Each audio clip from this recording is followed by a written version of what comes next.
Hello, everybody, and welcome to another episode of the Sash and Ash Woo! Show, where we have real talk with raw people around relevant matters. Today, we're really excited for our special guest. Woo! Rand Alaboudi. So happy to have you, girl. Me too. Thank you for inviting me to this conversation. I'm so happy to be here too. It's amazing. I just for those listening, when I first met Rand, I'm pretty sure it was Toastmasters in Toronto. And I just remember falling in love with who you were and just the radiance you present and just naturally admit, and seeing how determined you were and consistent. You were just so consistent with it. And that was one thing I admired, because I was really in and out of Toastmasters. But your consistency, your determination, your passion, and the way that you just articulated everything you said, you spoke so elegantly. And I always admired that about you. And I've always looked up to you and just saw you as such a goddess, such a powerful woman. And so I'm really happy to be having this conversation with you. Seeing your journey has been incredible. Just a couple of little things that I want to make sure I do speak on a couple points. So, one thing that Rand is, she is just so inspired by movement and art, creativity, and overall expression in general.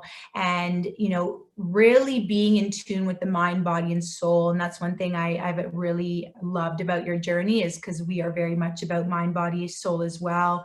And just the connection to self and the ability to release emotion, to really transform energy into into the powerful side of things, and being able to channel that energy and use it for fueling fulfilling life. And one thing Rand, really complementary to her passion for art and creativity, is the world of production and being able to be part of the post video production. And so she's an incredible and talented woman. So it's really cool to see you on Coachable's team with Marcos and Jess. So I really love seeing you that role. I feel like it brings out your strengths a lot more too.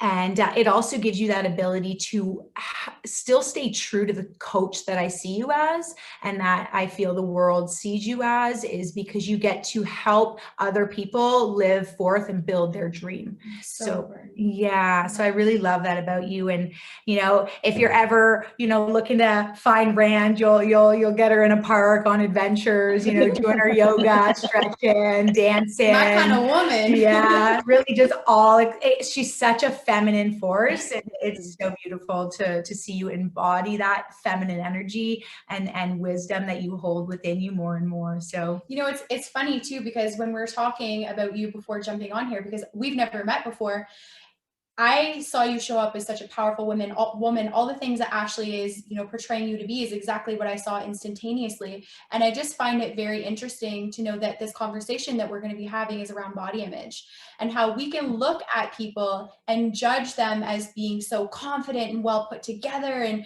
all these things, when we have no idea what's actually going on behind the scenes. So I'm really excited for this conversation. Wow.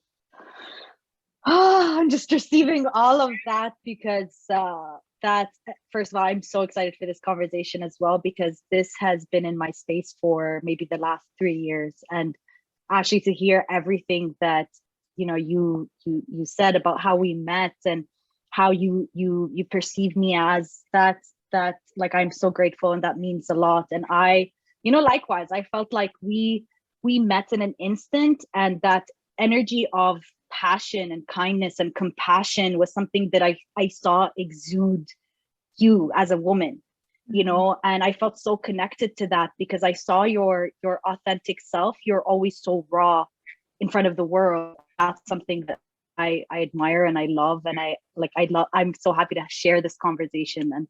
And Sasha, likewise, everything that I've been seeing of you online, I feel so drawn to both of your mission as women first and as people first. So I'm genuinely so excited to dive into this and learn a little bit more about each other, our processes around body image, what we our journey with this. Yeah. Absolutely. Yeah. All right. So I'm going to put you on the spot, and we're going to start it off with, we'll all be, sharing and our own stories and stuff, but I really want to highlight just everything about you, because you're such a powerhouse. And, self-love is a journey, especially as a woman in this world of really trying to find our place and, trying to find ourselves in a world where it's a very specific mold that is portrayed of what a woman should be and look like and really stand for. So I would really love to just know, what has your journey been like around body image, and how has that really progressed through your years and so forth? Yeah, I would say it's such an evolving journey. It's such an evolving journey. And I'd love to be in this place where I can say, yeah, body image is something that was once in my life and not anymore, but that's not true, because it ultimately always comes back down to how you're being as a person, and energy and emotions, and how you feel about, whether something has happened to you externally or whether, you're at a low.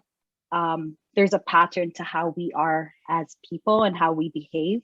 And sometimes those actions can really affect the way that we feel, which affects the way that we look, which, leads to actions that that make us carry so much guilt and shame. And if there's anything that's like the most draining energy, I would say, is guilt and shame, because, it sits there and it could lead to from one thing to the next, to the next, to the next. So, it's an evolving journey for sure. And I think the main thing that I've been that from my practices, what I've started to learn is that,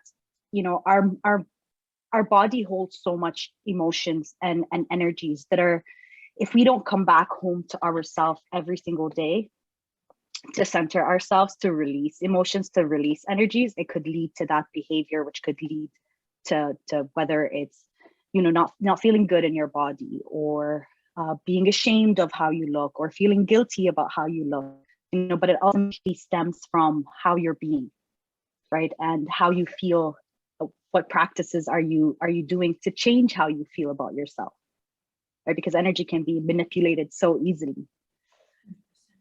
Absolutely. No, very well said. And I love that, in a topic of body image, we're not just talking about the physical appearance, right? Body image is so much more than physically what we look like. It's how we feel inside, the emotions we have stored, somebody could look at us and see something entirely differently than how we see ourselves. And then, kind of like you were saying, the way that we feel inside is how we're going to kind of show up in the world too, which just reinforces how we already feel, because we're going to get people responding to us based on how we're acting, and it's just going to reinforce those negative beliefs that we have about ourselves.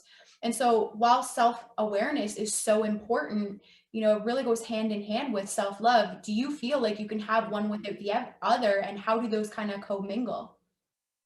Absolutely. I don't think I can have them without each other, because I've had them without each other, right? But when you sit in self-awareness, you're sitting in the reality of how things, like, you're saying, okay, I know that this is not serving you, right? You're aware that it's not serving you, but how do you get to the point of accepting that something needs to change? And that comes from love for yourself, love for evolving as a person, love for doing something different, right? And when you only have self-love, you're in the space of just being okay with everything around you. When the truth is that there's always space, like that's what makes life fun, right? To challenge yourself, to do something different, to do something better, to grow, to evolve as a person. So, I definitely think that each part, whether it's self-awareness or self-love, it has its time in our journey. And it's a beautiful thing when we can start to remember to that they come hand in hand, is that we can be okay with how things are, and we can also be at peace with the idea that there's better, and we can move past that. Very much so. And I think it's kind of, it's a hard balance sometimes, because obviously there's things about us sometimes that we just have no control over, right? So it's about learning to accept maybe those things that we don't necessarily have control over, and looking at what in our lives we can control. What about our image we're not liking that is, something we can work on, and being okay with that process and how it unfolds. I know, for me, one of my biggest things, I've never struggled with like being overweight, but one of my biggest struggles was with body image was I had really bad acne for a very, very, very long time. It's still something that, I break out very easily. I have to be very mindful of what I put on my skin, what I eat, what I consume, having enough water so that I'm flushing my system out, because my skin is very sensitive. And for a very long time, I had really, really, really bad acne, to the point where I wouldn't even look in the mirror, because I would just focus on it. And I was embarrassed every time I would go out. I'd feel like people were just staring at my pimples, and like, it was something I really struggled with. And so I had to look at, okay, first of all, what is causing this? Because I had this belief in my head that, my dad told me it was hereditary. He had acne for all this time. And finally I got to a point where I was like, no, there's obviously something I can do about this, because washing my face over and over with different products was just not doing it. So I started experimenting with different things. And I think, it's about trusting that process, and knowing that if it's something that we know we can work on, loving ourselves through that process, but going through different ways to explore how to get ourselves to a better state that we actually want to be at. And it can be a lengthy process. I know, especially with losing weight, something a lot of women struggle with. And, I don't necessarily encourage people staying big if it's unhealthy. We all are healthy at different weights and different sizes, but I think that we need to learn to love ourselves in that process. But like you said, still have that awareness that, maybe this isn't my best state energetically and health wise. So what am I going to do to keep moving forward? And if I fall back, how am I going to jump back on to continue forward without beating myself up in that shame and guilt, right? And it kind of comes into like that determination too, right? And being determined to do something about, the circumstance, right? Not feeling like we can't change anything. We have a little bit more control than we are led to believe, or than we like to admit. And, one thing I noticed is that you referred to, how your determination really revolves around just constantly doing something every day to just be a little bit better and better. And I really want you to explain what you mean by that, just for anyone who may not understand. Yeah. So I'm actually going to share a story that this is something that I've been reminded of very recently, right? It's because so there was this day that I was just having an absolutely horrible day. I was walking out in the streets, I was crying, and it was a day. And Still get that. Yeah. Totally feel you. I didn't want to go home. So I called one of my friends and I said, hey, I want to come over. I want to talk about things and just like vent. And they're like, okay, sure. So I go over, we're sitting on the couch, and I remember just crying and talking about how things, like everything that's just happening around me, and how I feel drained. And, he says to me, from my observation of you, I know that you're always doing a little bit better when you put your health first. When you're taking care of yourself, it's true. I'm usually I feel very happy from the inside when I am when I am consistent with my practices, when I am putting my health first, when I am doing a little bit better. And that so after he told me that, I was like, I was in a place where I also just came to terms with I've recently been coming to terms with my curves and feeling okay in my body. So for him to say that, I took it in a way where, my defense mechanisms were coming up, where I was like, but I am in a place where I am okay with, I thought that he was saying, like, oh, you need to lose weight. But I was coming from a place of, I feel good in my curves and everything. And then he said, I'm not denying that your body is beautiful, but I'm just reminding you that there's better. And to me, and he didn't mean it in a way of my body, but he reminded me the idea that, if I'm just going to be okay with how I am, then what am I really striving for? And something hit me in that moment where I felt like I was taking control of my life again. I was taking control of my health. In that moment, so much changed for me. I went back home and, you know, I was inspired again, because I remembered that there's always a little bit better than yesterday, right? And maybe that conversation could have been looked at in many different ways, but what I took from it was that if you're going to be okay with how everything is around you, there's no room for doing a little bit better. That determination and that drive is what brings us results, or it brings it, at least for me, it pushes me towards moving my body. It pushes me towards stretching my body, stretching myself, also stretching my potential towards what is possible. Yeah, it gives you that opportunity to grow. And when you're just at that space of complacent, you're kind of stagnant. There's no, it's not necessarily that there's, you know, any, like you're not disintegrating, but you're, in a way you could be, right? Because you're not, when a muscle's not being used, for example, it's just at that complacent, it eventually will weaken and fall. Absolutely. But when you have that, you know, goal that it's like, okay, I want to work towards something, right? The hands. If we move around too much, it's like, oh, done. I know. But yeah, I love that, because that is also what builds our confidence, right? If we are working towards small goals consistently, we build that confidence as we see our accomplishments and, you know, successes, and it really builds up that self-esteem. And when you have that momentum going, it's like, okay, what's next? You just want to keep pushing yourself and pushing yourself. It's like you get to experience a whole different side of you.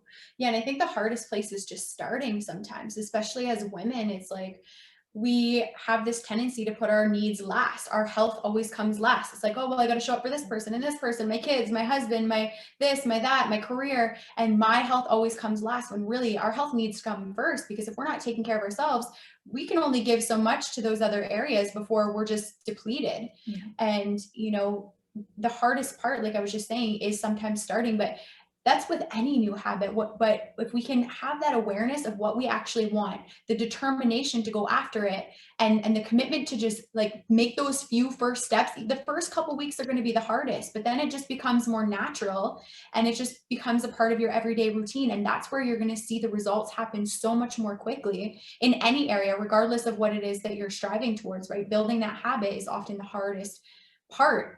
So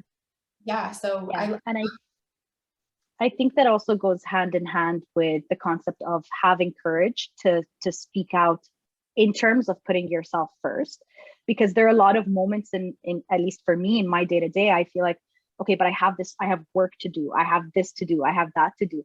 But how am I going to have the courage to actually put myself first and navigate everything else around that? So if I were to, for example, you know, not show up to my work fully, I know I'm going to show up stronger after I do put my health first and I do put myself first, right? So it's a constant reminder that no matter what is going on with you, when you do pay attention to you and how you're feeling and your energy and your emotions and everything that's going on the inside, and you handle that first, everything else is more powerful, and it serves you so much. Work is better. Your relationships, you feel closer in them because you've dealt with what's going on in here. Yeah. You're not vomiting all of that internal world onto your outer world, right? Exactly.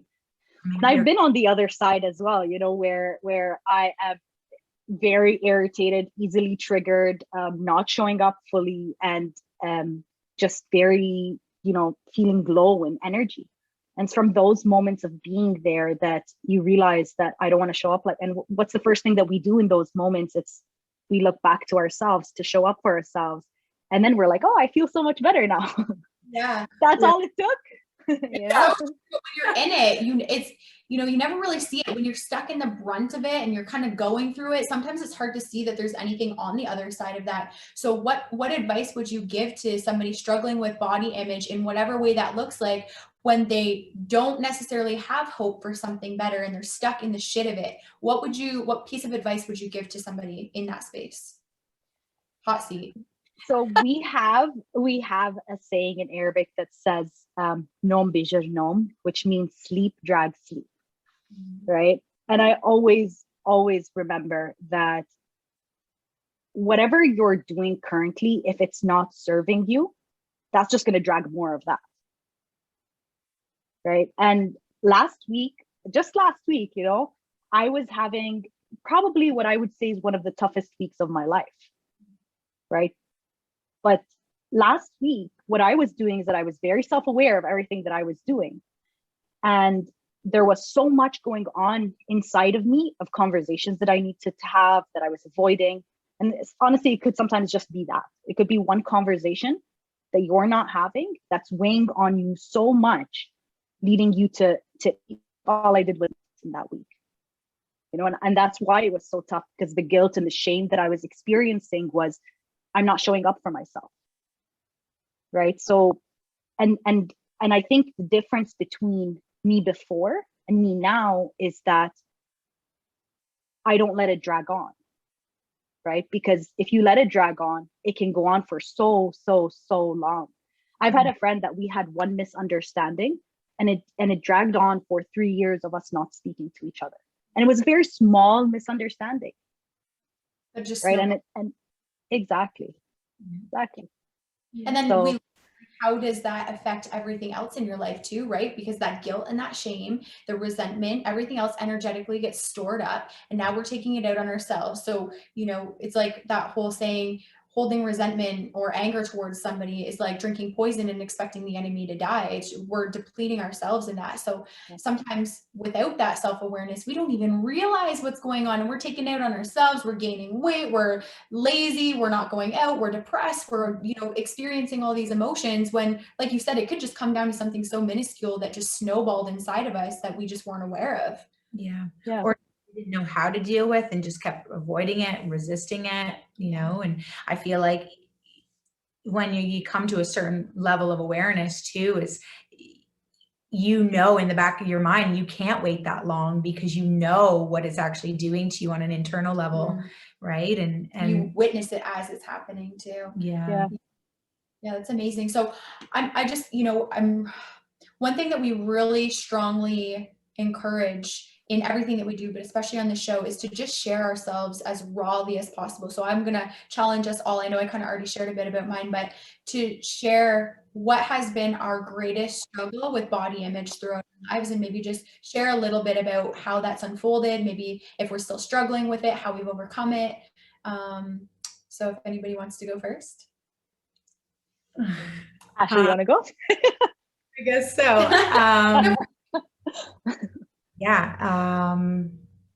I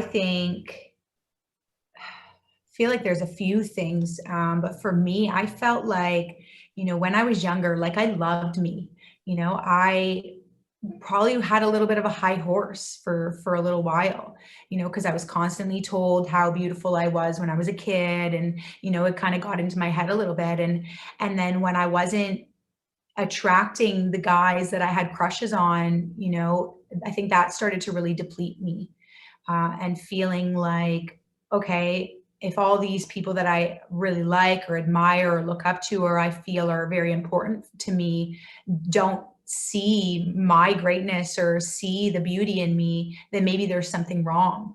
And so I felt like, you know, that was a huge one for me, was just the external, not having that external validation and constantly feeling like I was depleted by everyone around me, and not really understanding why somebody that I liked so much or that we had such a good relationship with didn't like me on a deeper level.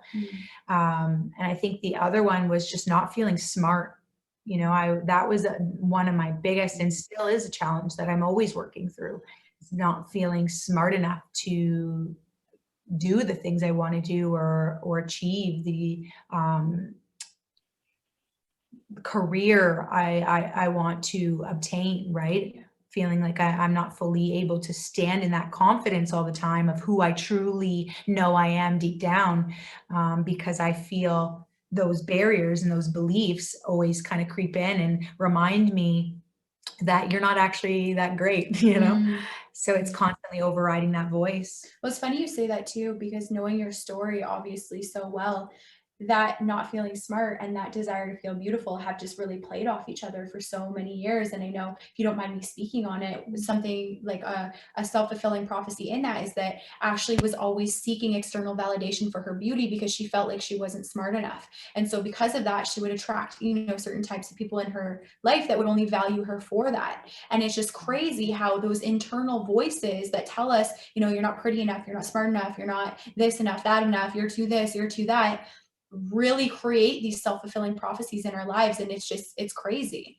And I'll go next because my story kind of leads into that. And I know I talked a little bit about like dealing with the acne. So that was one thing, but another huge thing for me was that I developed really late. Like I didn't get my period until I was like 15 or 16, and I didn't develop any curves. I was very sporty and athletic and very active. So I remember when I was young, like I remember my best friend, I was like 14 or 15 years old, and she had like double D boobs and a big butt, and she would come over and hang out. I was like, no point me even wearing a bra because I had nothing. Like there was nothing. My dad would literally, I was just telling Ashley this the other day, my dad would this happened multiple times, but I remember one day specifically going out, my dad was standing with a group of friends.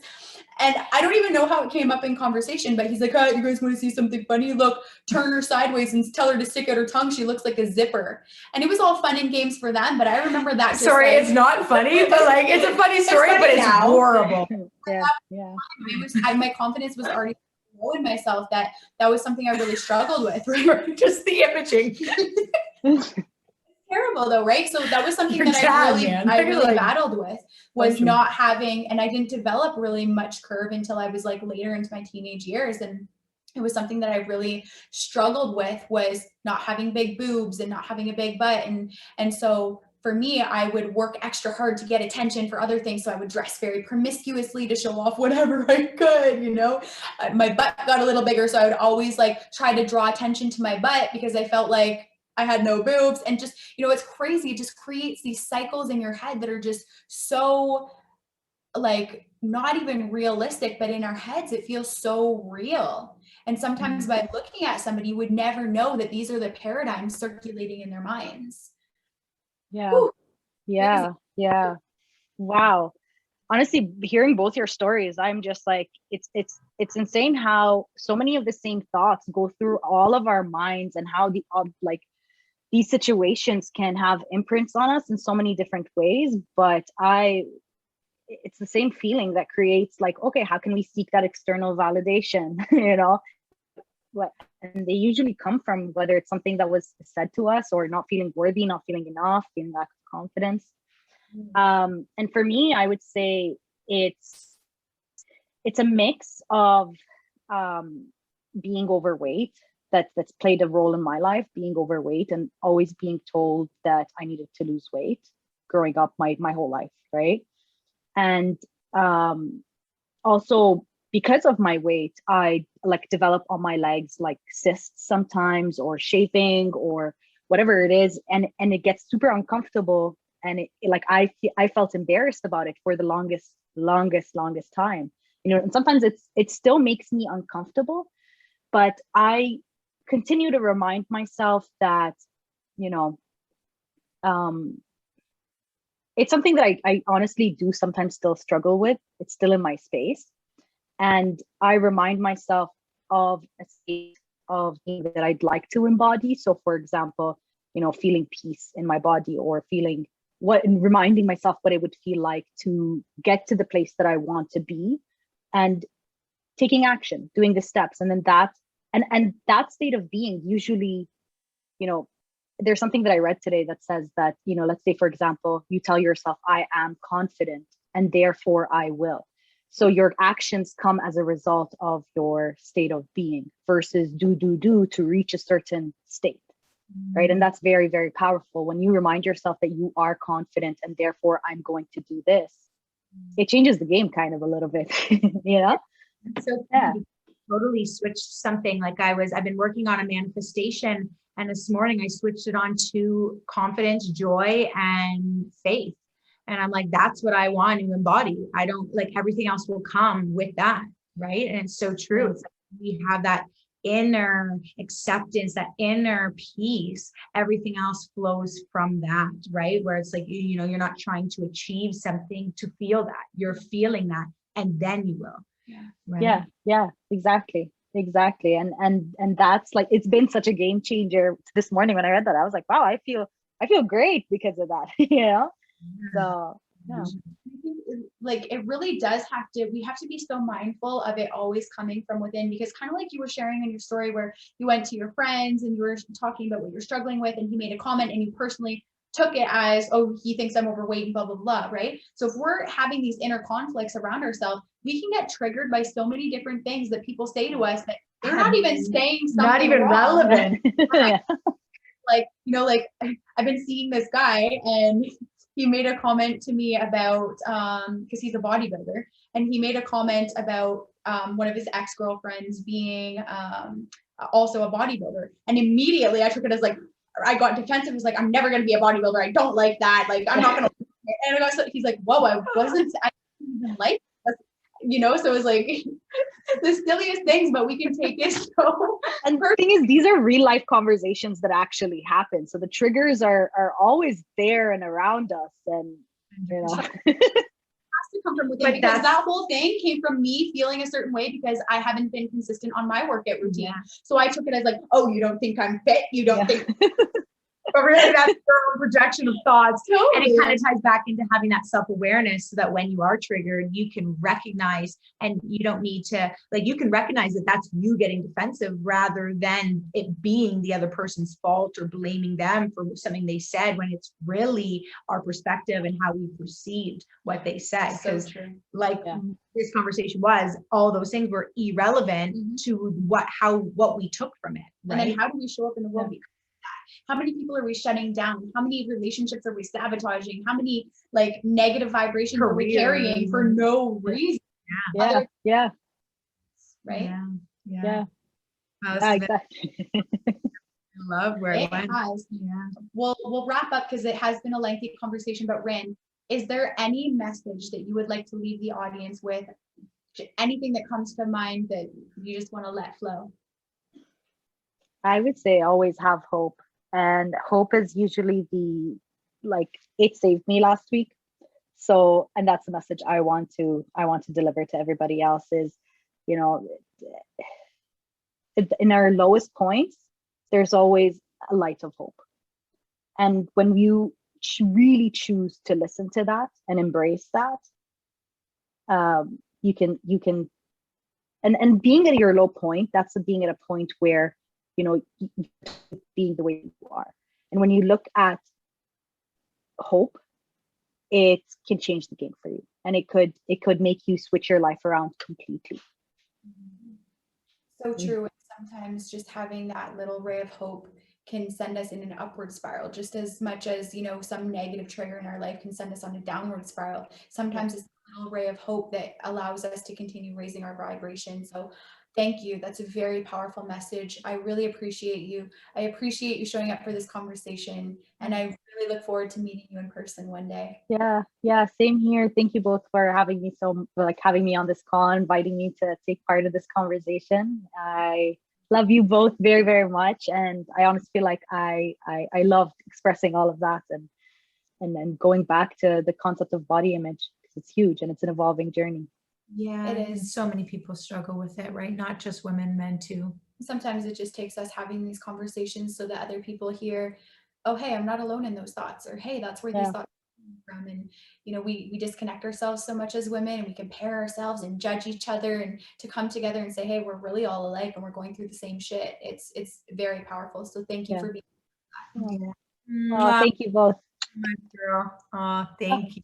Have a great night. And you too. For watching. We love you all. Have a fabulous Friday. See you next week on the Sash and Ash Show. Hey, drum roll. Bye.